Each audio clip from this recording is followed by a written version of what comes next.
Welcome, my friends, to another Wednesday evening on the Sage of Quay Radio Hour, your home for free and critical thinking. And I'm your host, Mike Williams. Our special guest for tonight's show is columnist Jack Hart. I recently had the pleasure of interviewing Mr. Hart. We spent the time discussing his research and articles which have been published on Open Salon and Veterans Today. His current article, entitled Black Sun Rising, is up on VT as we speak. His research into alternative and suppressed history, religion, and his knowledge of the occult make for some very interesting listening and perspectives. Although some of what is discussed during the interview might be considered controversial, especially within the context of mainstream history, I recommend you keep an open mind because the discussion will make you think. And as always, do your own research and validate your own conclusions. So without further ado, here is my interview with Mr. Jack Hart. So Jack, just give us a little background on how you got started writing. You started with Open Salon, and then now you're writing for Veterans Today. If you could just give us a little background as to how that came around. Oh, actually, I wrote a lot in college. I put myself through community college writing, actually. I was getting $50 a paper. I would guarantee an A with it. And when I got out of college, I started a landscaping business. I didn't pick up a pen, really, except to do mechanical drafting plans of houses for 30 years. And I didn't even know how to type, and I went to school for AutoCAD. I learned how to use a computer, and I went on the Internet. A whole new world opened up for me. I mean, I know a lot about things about the occult anyway, from reading and from being around certain people, but all these other things about politics and who did what to who, and even about 911, I don't think I was really even aware of just how wide openly staged that was until I got on the Internet and I started reading people. I think I started with John Kaminsky, then I got into certain Barrett, Gordon Duff was great. There's a bunch of writers on the Internet that the mainstream media never goes to, and they tell you a lot more, even if you want to learn about economics. I mean, you could go to Lyndon LaRouche. They try to tell you the guy was crazy. Right. But meanwhile, he wrote a book, Drugs, Inc. They railroaded him into jail. The guy was a presidential candidate. It's rumored that Henry Kissinger actually had a nervous breakdown when the book came out. He traced the whole line of where dope smuggling started with the Queen of England and with all the different banks. And he did this 15 years ago. And anyway, I looked at all that and I said, wow, this is something I would really like to do. And here I am. I just got my associates in AutoCAD, and I'm like, I don't want to do this. I want to write on the Internet. So that's what I started doing. I registered on Open Salon. These people on Open Salon, I mean, they got a reputation for being like almost like Illuminati headquarters. You know, I don't believe in the, but you know, that's what other people have told me. Oh, that's an Illuminati site, salon, Open Salon. I'll tell you, every time I wrote something on there, it was like, I know there was a team of writers that were trained to actually attack me. It was like attack dogs. And I expected them. I learned to expect them, and I learned to cover my writing with a lot of research and be ready for them. I had to learn where to put the periods, where to put the apostrophes again. It was like relearning something all over again. But in about 2 or 3 years, I was ready to really start writing some stuff that would be of note. So I went into an extensive period of research. I had an argument with a couple of my Jewish friends on there about how the Jewish people were in America hundreds of years before Columbus. You know, they tried to deny that, and I said I would prove it. Okay, well, I thought that would be like a week or two of research. It took me 9 months of research. What I found out was just jaw-dropping. I ended up doing a post. Was it Skinwalker? Yeah, Skinwalker. Yeah. Yeah, it's a Skinwalker. I forgot the complete title of it, but it's about 20,000 words. It went through the whole thing. The next thing I knew, 2 months after I published it, Scott Walt, I used his forensic evidence in the second part, has a job on National Geographic saying all of the same things. Actually, I watched the show the other night, and he uses my proof of Hebrew occupation down to the letter, because there's like 4 or 5 irrefutable cases that they can't, no matter what they do, they try to hide these things all the time. They try to cover up with the assembly. You'll have 10 different scholars that will say 10 different things and try to confuse the issue. But there are, I don't have the notes from it, but there are, everything I used on part 2, those cannot be refuted. You shouldn't even be hearing about Columbus, first of all. Aristotle and Diodorus of Sicily wrote that the Phoenicians came here 2,000 years ago. They colonized this place. And it goes back even further than that. Omphaur is the Rio. Actually, where Rio de Janeiro is, that's where Omphaur was. And they traded with the New World extensively 3,000 years ago. Now they're finding mummies with the elongated skulls, just like they had in Egypt in the days of Akhenaten, as his family is depicted. That can only mean that after Akhenaten's reign was overthrown, the rest of the family probably fled to South America. That's the way I see it. As one son that stayed behind, Tutankhamun, King Tut, was murdered, and they all had the elongated skulls. And the Egyptians were doing the same thing to their skulls. They were probably born that way, that family, Akhenaten's family. But a lot of them started elongating their skulls in imitation. And that started the one God thing that we have now, this curse on the world, the Abrahamic God. Because before that, people believed in multiple gods. So I wrote the series, and it's the material. I see it being used all over the TV set, particularly on Ancient Aliens. They quote me verbatim, and so does Scott Wolter. At first, I thought it was coincidence, but I'm watching Scott Wolter on TV, and then he does the Newport Tower, which I also covered, and he starts covering what I said about the cosmic egg and the goddess, and it's depicting temple worship of the goddess. It was nothing that was written before I wrote it, so he had to have gotten it from my series. Yeah, it would be highly unlikely that somebody would just wander into that after you wrote your article. Michael, I tried to back it up because every time I write something, like I said, I try to back it up with sources. But that I had known by oral tradition, and then people had told me this, and I put it in there. And the next thing he's doing, he's saying it. It's not on the internet. The only place, if you Googled it at the time he said it, maybe it is now, was on my piece. So I wish I could take them to court and had enough money of plagiarizing my stuff. But in any case, I'm glad he has a job because he's doing a much-needed service. We have been lied to about our history. The things that they teach, most of these teachers belong in jail. They don't belong teaching kids. They're teaching these kids lies. We can go on about Einstein's theory of relativity, too, that was refuted in 1964 by a guy named Bell and Bell's theorem. There is no speed of light. This is all nonsense. They're putting limitations on what these kids can think, and by doing that, they're putting limitations on where society can go. We're controlled. Certain people like you are trying to wake us up, which is good. Yeah, well, me, you, and there's a bunch of us out there that are trying to do that now. But, Jack, if you just go back to the elongated skull, now, there has been a rash, at least from my perspective, of articles that have been published which have shown that there are these elongated skulls, and they're trying to tell us that, the heads were wrapped and all that stuff. Yes.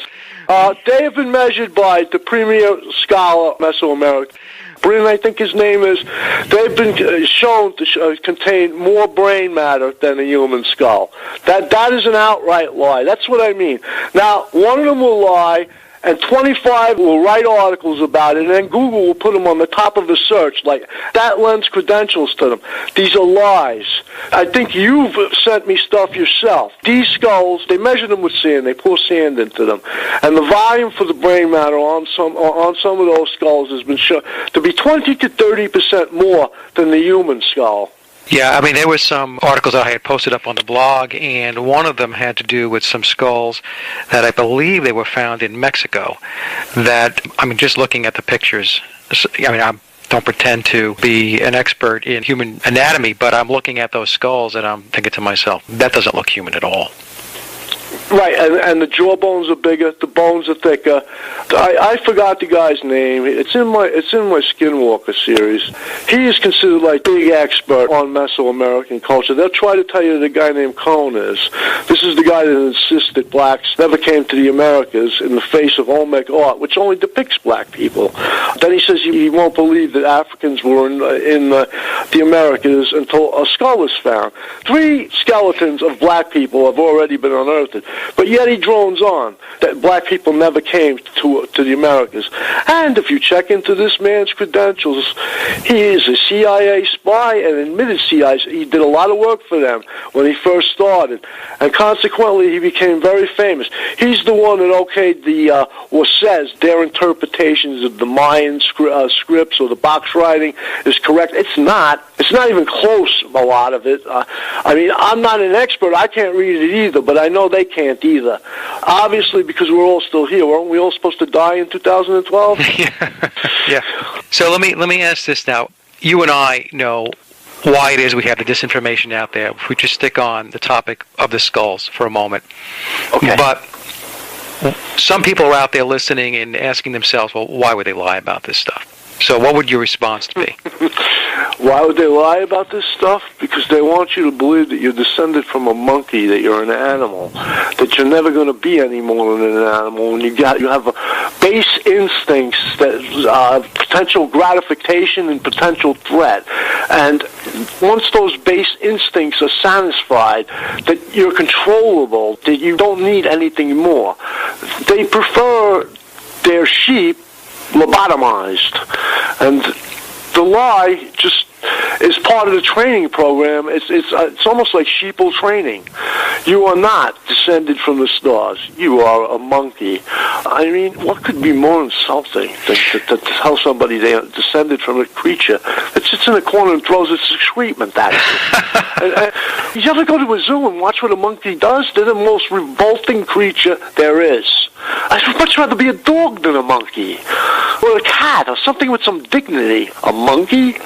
So then some listeners might say, okay, what we're saying here is that the Darwin's theory of evolution is bogus.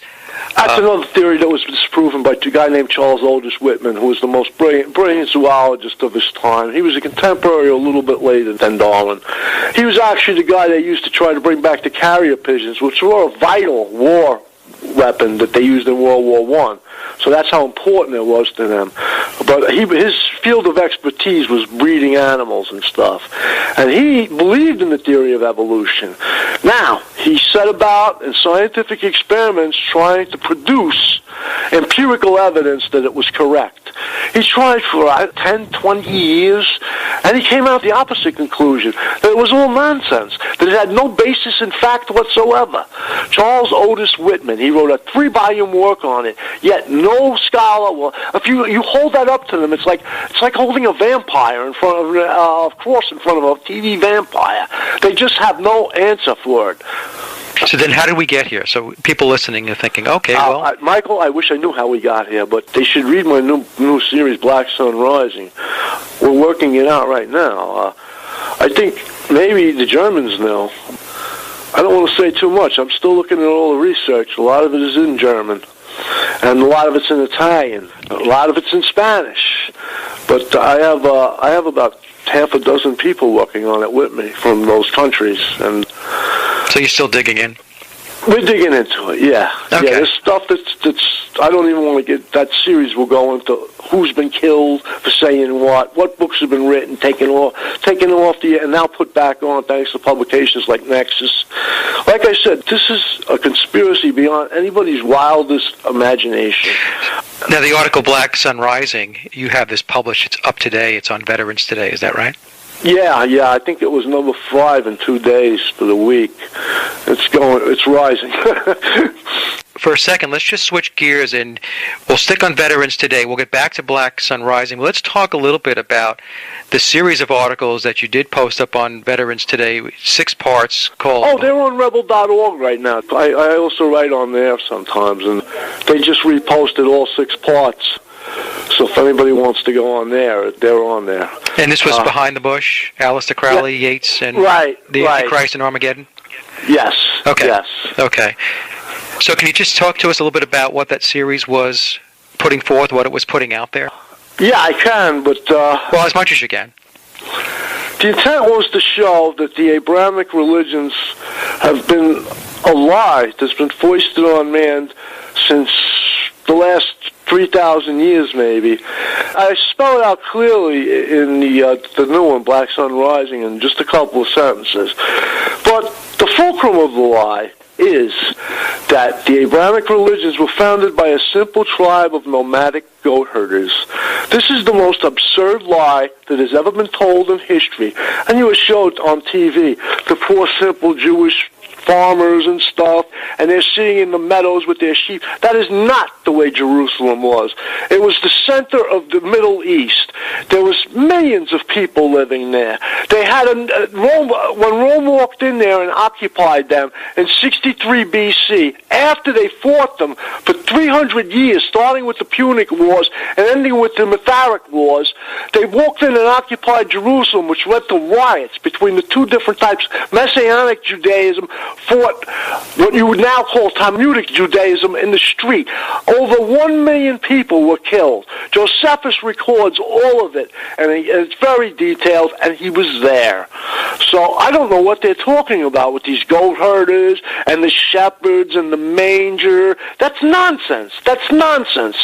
So very similar to the situation we have with the elongated skulls. I mean, we're being fed disinformation and history, which actually, in your view, did not transpire. It never happened, Michael. Never. None of it. None of it. That stuff like you see Dr. Zehi Hawais. This guy, I remember when they first introduced him on the air. They had him on the air. Like, I'm no big fan of Ancient Aliens, but David Hatch Childress is on there, okay, or say even Graham Hancock. Now, they brought Dr. Zehi Hawais, who's actually known as the gatekeeper in Egypt. They won't let any Egyptologists in there that aren't going to echo the party line, since an American geologist went in there and water-dated that Sphinx to be 10,000 years old. And Dr. Zehi Hawais is the guy who makes sure they don't get in. He was put in jail when they had the first Egyptian uprising for taking all kinds of graft. And every archaeologist in the world that wasn't a moron celebrated that he was put in jail. But in any case, they introduced him on National Geographic, Michael, and you know who he debated about who made the pyramids? He didn't debate Childress. He didn't debate Graham Hancock. He debated a psychic from the Edgar Cayce Foundation. This goes over with people? I mean, you should have just turned it off. Yeah, well, unfortunately, you and I both know. I mean, the masses, you know, a lot of 10-watt bulbs out there. I mean, they just consume whatever comes out of the TV set. Right. They just take and they grab onto. I think you sent it to me. It had Morgan Freeman on there, and he said, scientists announced today that people believe whatever scientists announce today. You know, scientists say it. Yeah, I mean, it's just one big propaganda machine, you know, and it's propaganda, and I've had this in a couple of other radio shows that I've put up. It's mind control. But you have guys out there that are, like, I criticize Scott Walter because he don't send me checks, but he is pulling their pants down around their ankles. So I'll give him that, you know.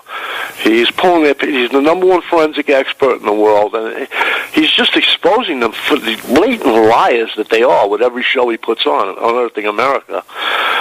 So yeah, well, more and more people are, you know, opening up the curtain. That's what it is, Michael. I think they had their finger in the dike, and that dike just started to crack so much. We're witnessing the dike roll right over them in a tidal wave. Yeah, and you know what I tell people, Jack, is we don't need everybody to make this change. We just need critical mass, because those that comprise the critical mass are the free thinkers and the critical thinkers. Those are the people that can actually push the buttons to make things happen. So like you said, that dam, you know, they had their finger in it and they had it controlled for so long, and now all of a sudden that dam has got cracks all over the place. And they're not going to be able to contain all the disinformation and the lies. The only way they can do it is to pull the plug on the electric and take the internet out, and it just can't be done. I mean, there's people who are just as good at it as they are. They call themselves anonymous, so they've tried it. I mean, these people will pull the plugs on their stuff, you know. All of a sudden, the credit card companies go offline for a day. So that won't be done. So now, talking about that, just switching gears a little bit, so you talk about anonymous. Now, some people tell you or have the belief that anonymous is nothing more than controlled opposition. I don't think you think that's who they are based upon what you just said, but do you believe that we have some kind of fracture, some kind of war going on within the government agencies, within the Pentagon and the military? There's no doubt about it, Michael. That's the research I'm doing right now. That's what Black Sun Rising is about. Okay. We've had one going on for World War II didn't even end. It never really ended. There's no treaty signed with Germany. So I just want to stop there before. Okay. My evidence will be presented in writing. So. All right, so fair enough. So you're going to uncover this and unveil it in follow-up articles with Black Sun Rising. Right. Okay. Right. Okay, got it. Okay. So, Jack, let's just, for a second here, let's just shift a little bit to the occult. And there's a lot of information out on the internet and in books, in whatever, but a lot of it is disinformation, or a lot of it is people who want to believe that they're experts and they understand this stuff, but they really don't. And so what I wanted to talk a little bit about is the occult. When I'm referring to the occult, I know that means hidden, but I'm referring more to magic. And I was wondering if you can just, for the purposes of the audience, just describe a little bit, when we talk about magic, what are we talking about? Okay, first I'd like to say that when you talk about magic, you should put a K on it, the end of it, like Golden Dawn said, to delineate it from parlor magic, where the magician pulls the rabbit out of the hat for the kids at the party. Magic is a religion with a K on the end of it, and it's far more ancient than Christianity and Judaism too. It probably started with Zarathustra himself and the Avistas, which have been purported to be up to 12,000 years old, which corresponds nicely with what they now know about Göbekli Tepe, which they will never, another thing they'll never tell you about. They've discovered now that there's a city and temple that's 12,000 years old, but have they changed the history books? No. No, they'll tell you Samaria is the oldest civilization. Yes, right? I was just going to say that. They were still telling kids that Samaria started civilization. I just say, now these teachers have to be reading books unless they're totally ignorant. So they're sitting there and they're deliberately lying to people's children. More power to everybody who homeschools their children. It's almost like you're sending your kid into a toxic waste dump when you send them into a public or a Catholic school. I don't know what they teach in yeshiva, but I think they're a little smarter there. I think they actually do teach those kids some of the truth, but I don't know. Well, the public schools, those educations are nothing more than indoctrination and propaganda. Exactly. Yeah. They're making slaves. They're making new slaves. You know? They make them smart enough to sit in their little office cubicle and perform their appointed tasks. Right, so they learn how to push the right buttons and, and sign the right documents and distribute the right paper, They're not formulating critical thinkers and free thinkers. They're formulating robots, people that will function within the matrix. Right. And not question authority. So we're going to go, I was going off a little bit on the tangent. Okay, You asked me about magic. Now, what you have on the internet is a lot of people who think they know. There aren't very many books written about magic where you're going to read about it to learn it. Much of it is oral tradition. Many of these secret societies, if you do reveal what you know, you will end up like Friedrich Nietzsche was poisoned, and references are made to it in Brotherhood of the Third Degree, which was written a year or two later after he went insane, for writing The Antichrist, by the way, which wasn't even published yet, but about how they poisoned the German mathematician was revealing their secrets. I mean, you're sworn to secrecy before they'll teach you anything. Luckily for me, I never actually joined any of these groups and never made no oaths.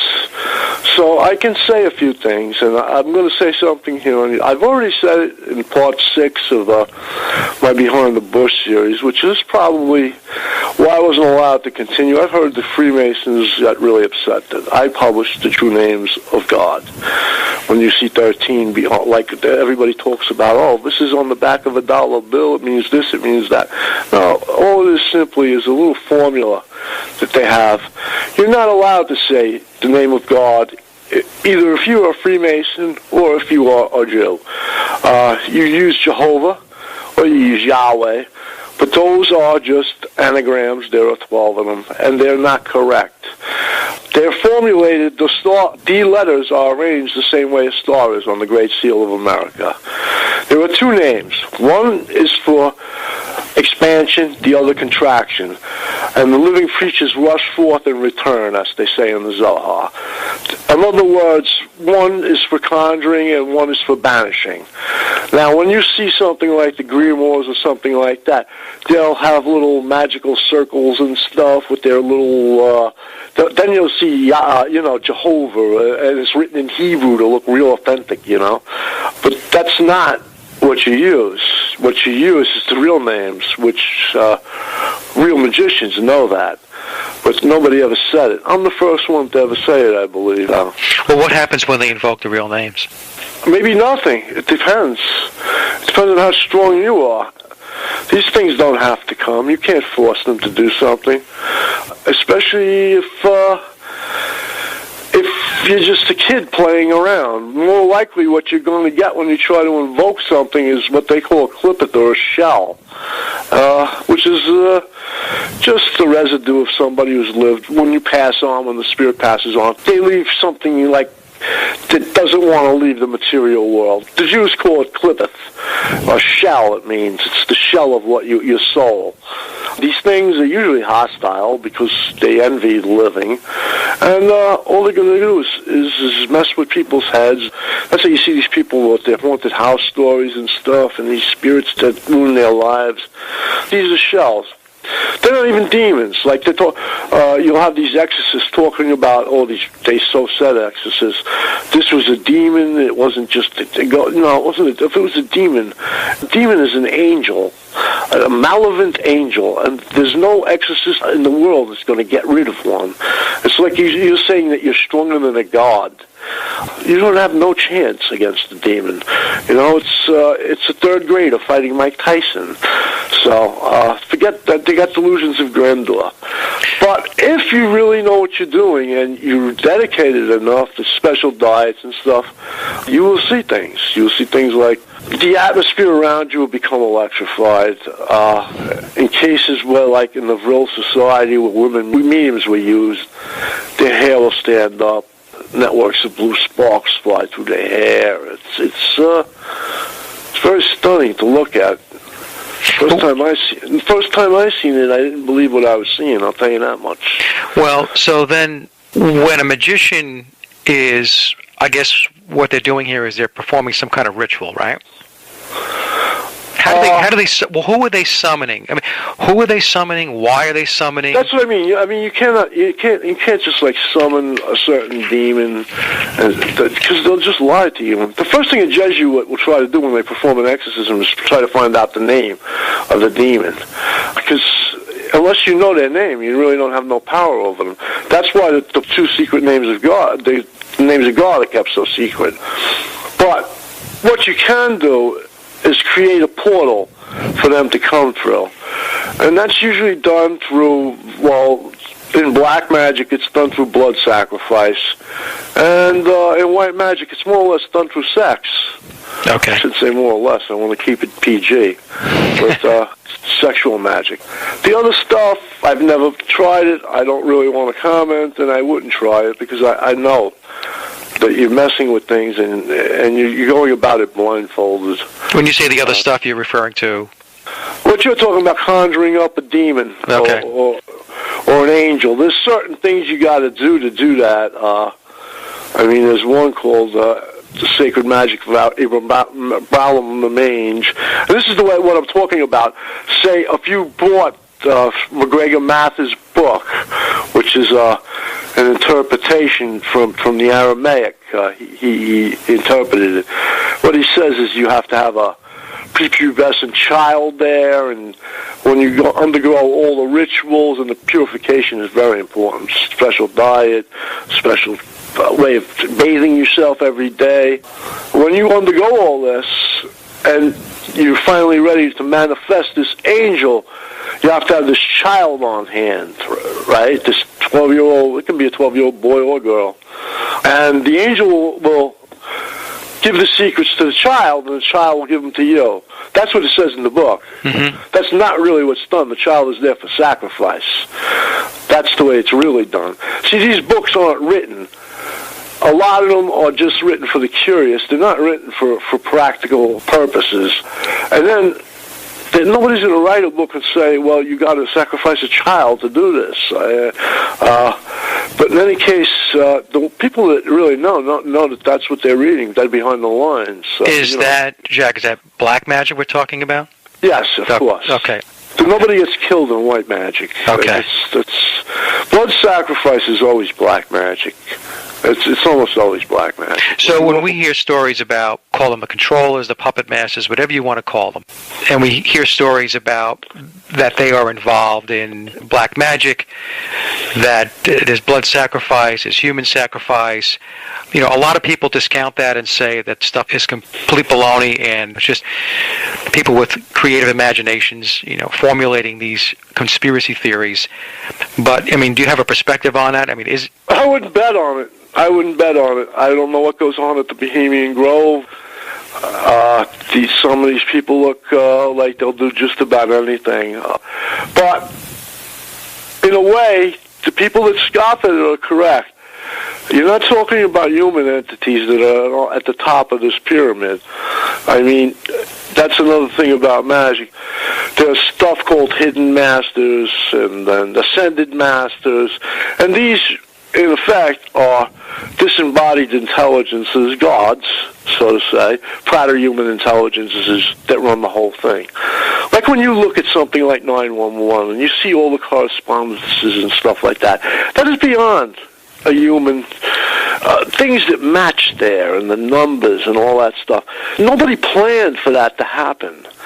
That was it's almost godlike. I shouldn't say almost. Okay, well, so then let's just say that they're practicing black magic, and what you're saying is, at the top of the pyramid are unseen forces. Is that what you're saying? Right. Okay. They're satisfying debased urges, whether it be pedophilia, sadism, sexual depravity, and probably the most usual case, all of the above. But there are other entities that are conjured up through these things that, like I said, portals are opened up with certain energies, which are either sexual or fear. And they're able to interact with the world of the living then. And they're aware of what they're doing. Do they control what goes on here? Do people control it, or do these entities? These entities. These entities control it. They control it? Yes. And these are dark entities then, obviously. Oh, there's light entities too. Nikolai Tesla proved this. You can't have electricity with just one current. It doesn't work. You have to have positive and alternating currents. But is it possible that one has the upper hand? Right now? Yeah. Yes, I would say the dark side has the upper hand right now. Look around you. But I also would say that the problem must correct itself, or the whole creation will cease to exist. Yeah. That's the safeguard to that. Okay? All right, now it's out of order, it's out of balance. Well, then it will be destroyed and it'll start all over again. It's happened over and over again. That's another reason they don't want you to know the real history of the human race. Plato tells it to you in Critias. Human race has reached levels like this before in science. It's been destroyed over and over and over again. Right. No, I've researched the same thing. That it's the big reset button gets hit. Exactly. That's a great word for it. Reset button. Right. Yeah. The reset. It gets out of balance, and somebody hits, or it automatically hits reset. And we're at a point now where we might be hitting reset real soon. So, Jack, just for a second though, just to go back to these unseen forces, what I'm trying to get clear is, are the unseen forces, are they being summoned by humans with, let's just say, evil in their heart through these rituals and the black magic? I wouldn't say they're being summoned, Michael. They're already here. They're being assisted by humans with evil in their heart to satisfy their own debased urges. Okay, the debased urges of the people that are the humans that are participating. Right. Okay. Right. Okay. Like I said, they get gratification out of pedophilia, maybe killing a child a girl, whatever, or I mean, all you need to do is turn on TV and see the twisted things that people have in the backs of their minds, because now it's become okay for them to just come out and make, well, we can turn on CSS and watch somebody engage in necrophilia, you know? Okay, yeah, well, those kind of things are part of the human character, I'm sorry to say. But when they do those things, these debasing acts like pedophilia and murder, is that making the bond between the humans that are interacting with the unseen forces, let's say the dark unseen forces, is that making that bond stronger? In other words, is there some kind of energy transfer that's taking place there? Yes, that's what I'm saying. They're enabling the entity to actually interact with the physical world, which it wouldn't normally be able to do. I mean, the den had a criteria. They knew it was a skinwalker by certain things were observed, like necrophilia. I think it was 3 different things. And what's a skinwalker, for those that don't know? A skinwalker is a manifestation of evil. Okay. It's able to do all kinds of things. The den are petrified to even talk about it. It's in my part 1 of my Skinwalker series. It gives you the exact criteria they used. Right. It would usually be like, in order for somebody to have these powers of a Skinwalker, it would be like, say, they would have to murder the closest person, the person they loved. You know, they would have to have sex with it, engage in the most twisted and depraved behavior, and then they would be given the powers of this malevolent entity. But it's never to perform anything good. They can't do anything good with it. It's only to perform evil acts. Well, what about now when we talk about skinwalkers being the manifestation of evil, and then people come out and they start talking about Lucifer, and they start talking about Satan, and then they use those terms interchangeably. So what's the deal with that? Is it interchangeable, or are they completely... No, they're not interchangeable, and any Jesuit priest will tell you that Satan and Lucifer are 2 different entities. As a matter of fact, the Jesuits named their telescope, their observatory, Lucifer. Yeah. Lucifer means light bearer. Lucifer is another name for Jesus Christ. Actually, in Hebrew, the name for Lucifer is Halal, which means morning star. That is also the name of the Messiah. The complete name of the Messiah is Eoth Hashisha Nura Kokab, an instrument that brings the first light of the beautiful star. It's ambiguous, too. It can mean an instrument that takes away the first light of the beautiful star. It also means to search. It means gazelle. You see in a lot of Apocrypha that Jesus is called a gazelle.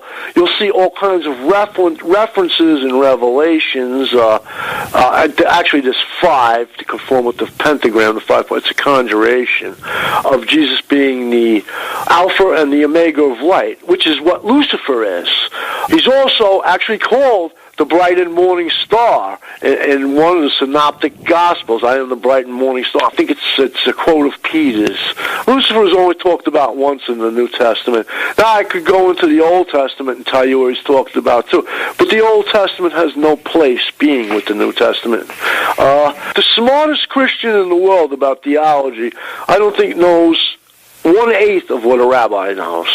It's just nonsense. It's like they made it up as they go along. But to answer your question, Lucifer is the good guy, not the bad guy. How he became the bad guy just goes to show how twisted our whole culture is. How did he become the bad guy? How did he become the bad guy? Well, the bad guy ran the world for 2,000 years, the Roman Catholic Church.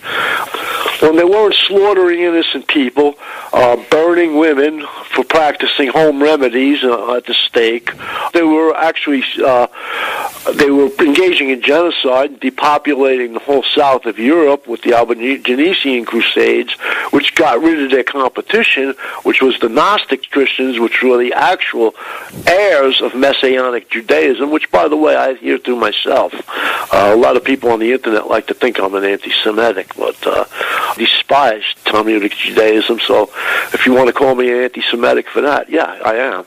But if you're trying to say that I don't like Judaism, I am Messianic Judaic. So, They're the ones that are mixed up as far as I'm concerned. Now we can go into Jewish people. How a Messianic Jew can make an alliance with a Talmudic Jew is beyond me. What's good for the Jews? There's no such thing. 1 million Jews were killed by each other 2,000 years ago when this came to a head, when they asked the Rabbi Hillel. Talmudic Jews went up to Rabbi Hillel and they told him he knew nothing about the Torah. He looked at them, he says, no, you know nothing about the Torah. I can recite the whole thing standing on one leg. They told him, go ahead, do it. So he stood on one leg and he said, do unto others as you would have others do unto you. And he turned his back on them and walked away. And that day started the rioting that Josephus would record killed 1,100,000 Jews. Now they want to talk about it's one religion. It was never one religion. Even the Kabbalah is messed up when they start talking about a chad means unity.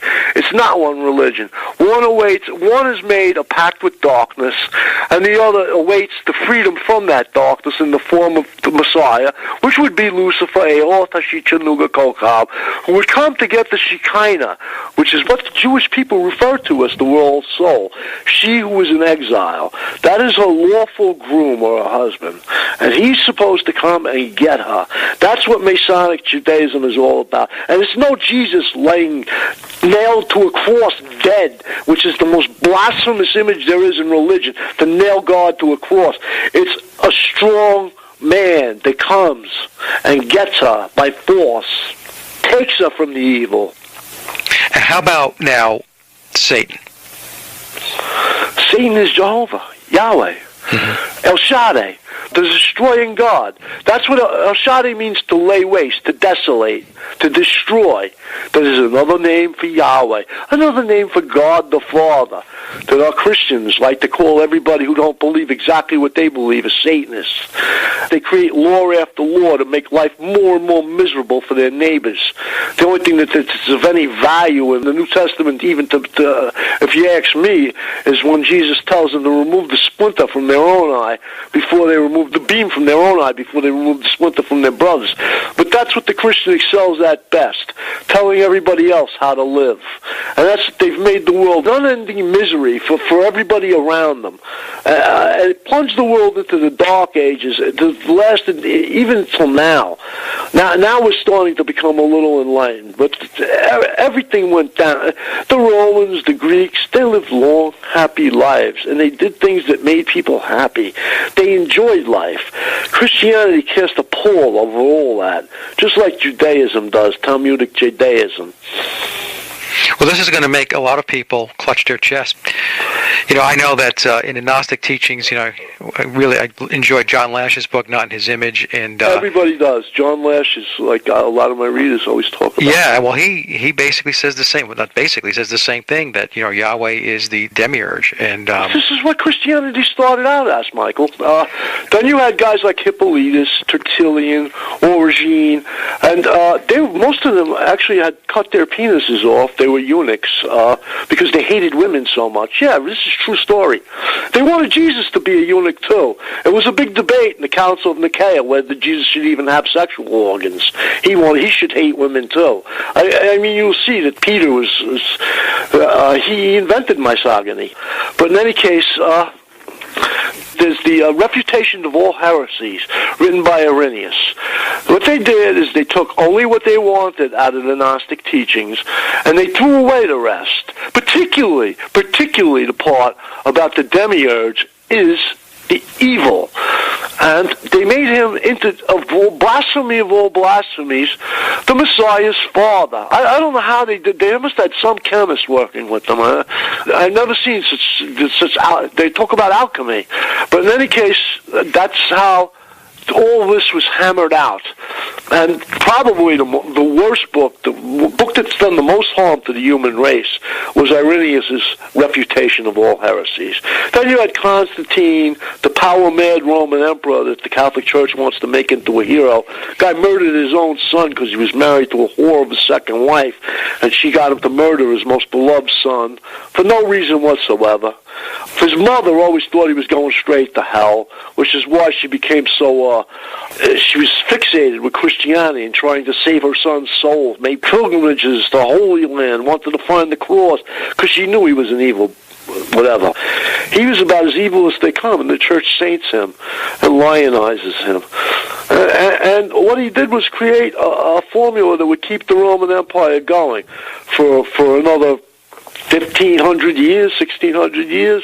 You might want to say he's brilliant. I've heard some people, oh, what a great idea. Yeah, it was such a great idea to plunge the world into a 1,500-year dark age. I mean, even militarily. A Roman legion from 300 A.D. would have walked over a medieval army from the 1500s. That's how backwards we were for 1,500 years. We won't even start talking about medicine, Roman medicine, how far ahead it was of the nonsense that was being taught in the medieval age. And art, you want to look at sculptures, paintings, tile work, everything the Romans and the Greeks did was way, way ahead of whatever the Catholic Church produced until the Renaissance, when they started discovering all these things that we're talking about. And that Michelangelo, who you want to tell me about, what a great artist Michelangelo was? Yeah, he was. You know why? Because he was a Gnostic. And he depicted Moses with horns on his head, because every Gnostic knows that Moses was the devil incarnate. When we talk about Christianity, we talk about, their decimation of the library in Alexandria in Egypt. Right. Thank you, Michael. The murder of Hypatia. It's just sickness after sickness that they perpetrated on the world. Yeah, I don't know how we turn that around because my own experience with people, it's an indoctrination. It's what it is. They're indoctrinated, and they really can't see beyond that indoctrination, and it runs very, very deep.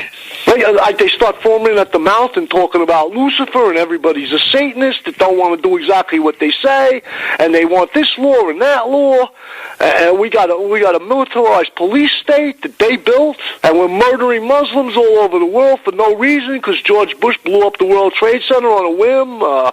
I mean, this is the kind of sickness that they've pushed on the world. Well, many don't even realize that, especially the fundamentalists like the evangelicals, what they don't realize is that really what they are is Christian Zionists. I know. I don't like to even use the word Zionist. I think it hides the truth. What they are is religious fanatics. They've been that way long before the word Zionist was ever invented, Michael. Like you said, they weren't Zionists when they burned down the Library of Alexandria and lost 12,000 years of accumulated knowledge to the world. They weren't Zionists when they murdered everybody in the south of Europe, when they got rid of the Catholics, their only competition. I mean, I can go on and on. And Judaism's no better. Their crimes are even worse, some of their crimes. Zionism's just a new word. I think it obscures the fact that these people have been working against mankind for 2,000 years. Mm-hmm. I don't want to absolve them by calling them Zionists, giving them just 100-year history of infamy. It goes back long further than that. So what about, just to kind of, as we get to the end of this now, we talked about, Satan, and we talked about Lucifer, and then, we get into conversations with people and we start talking about magic and mysticism, then they start talking about Aleister Crowley, and then they put Aleister Crowley in a very dark type of perception Crowley, also. I don't want to talk about Aleister Crowley too much till I write about it. And I've been told not to write about it, more or less. So let me leave it at this. Aleister Crowley was never a black musician. He refutes it himself in his writings. He says it's like the mouse trying to make friends with the cat. I mean, you can't expect a demon to serve you. What it's going to try to do is just insinuate itself into your life, and then it's going to destroy you. He was the greatest magician that ever lived. He did things in front of the aristocracy of Europe that Jesus was supposed to have done, the Jesus that never existed, that was invented. He actually did these things. I would say that World War II was really started off of his whim, and World War I. But I'll prove that in writing. There are people that know that. He felt exactly the same way I just said. I have one of his most sacred books. It's a very rare book. But in any case, at the end of it, he urges, he wanted a new aeon, which is a lot of people are working for that new aeon. And one of the last things he says in the book is to smite the children of Ptah lest they interfere with the rule of the just in the new aeon. And Ptah is the god of Judeo-Christianity. That's what the Egyptians called Jehovah. Okay. The god of the pit. Mulciber, the devil. Okay, and you're going to write about Aleister Crowley? Yes, I am. Okay. Yeah. Upcoming article on Veterans People have Today? no idea who Aleister Crowley was. It's really pathetic. That's why I asked, because I know people don't know. No, they have no idea. Then there's another guy, Gunderson, too. I'll be writing about both of them. There was a couple of them. There was these guys who lived maybe 110 years ago that they were prophets of what they call prophets of Horus. And according to Egyptian mythology, this god, Typhon, Ptah, whatever you want to call it, Jehovah, overthrew Osiris, the god of light. He did this by tricking him with the assistance of the 72 other gods, which tells you right away Judeo-Christianity, because Jehovah has 72 powers, but in any case we won't get into that. But this god, Typhon, or Set, has ruled over mankind until now. It's been his aeon, okay? But in the beginning of the 20th century, they proclaimed the new aeon. And there were actual prophets of this god who walked the earth, Horus, and performed many miracles in front of the aristocracy. One of Aleister Crowley's is documented by General Fuller, who was probably the most brilliant military tactician of the 20th century. He actually invented the blitzkrieg. And Aleister Crowley turned a beautiful young woman into an old hag right in front of him. It's in writing. But in any case, he said that she was a vampire. But that's just one of the things. But these guys were doing all kinds of stuff in front of these people, being in two places at once, and they considered that their aeon. So we are living in this battle. Like you asked me before, is there a war going on? There's been a war going on for 100 years between the two, Michael. Unfortunately, the human race is going to end up being collateral damage if some of them don't wake up and pick a side, you know? Yeah, I mean, it's, in my view, the writing is on the wall. But unfortunately, so many people are unaware. They don't see it. They're completely in a daze, in a fog. So, I mean, they're in the little box that's been created for them. And they don't leave that little box. Well, you have a lot of good ideas as to remedying that. Homeschooling would be good. Right. I mean, the TV could be used for such a tool to educate Absolutely. people. Absolutely. Instead, what do we have? A commercial every 2 minutes with a half-naked girl dancing around, usually, or, images of things people don't need that don't. I would prefer to fix it and use it for the tool of good it could be used for. I don't think it should be thrown in the garbage. But right now, the best thing people could do is turn it off. Turn it off. I agree 100%. So, Jack, we've reached the end of the interview here, and I want to thank you. And your upcoming work is on Veterans Today, is that correct? Yes, on Veterans Today, yes. Okay. So Veterans Today and rebel.org. Rebel.org. Yes. Okay, and the article, the 6-part article... it's also on Open Salon, too, my Open old Salon? stuff. Okay. That's the stuff where I was still learning how to use the periods and commas all over again on there. But the current article is Black Sun Rising. I know it has a lot of hits on Veterans Today, so... yeah. Okay. Well, we'll have you back on, and when you write the series of the article on Aleister Crowley, we'll certainly have you back on. I'm going to get to Aleister Crowley. I have to get to him in Black Sun Rising to tell the story. Okay, properly. great. So. Okay, great. All right. Well, thank you very much. And that concludes this evening's show, and I would like to thank everyone for listening, and I hope you enjoyed the discussion. I will include in the YouTube show notes links to Mr. Hart's articles so you can read them at your leisure. And as always, I'd like to thank you for your support in visiting the blog, sageofquay.com. Please check out my music and my album, Leaving Dystopia, at laboroflovemusic.com. And remember, live in truth and always serve creation. It's really that simple. See everyone next week. Be safe, enjoy, and God bless.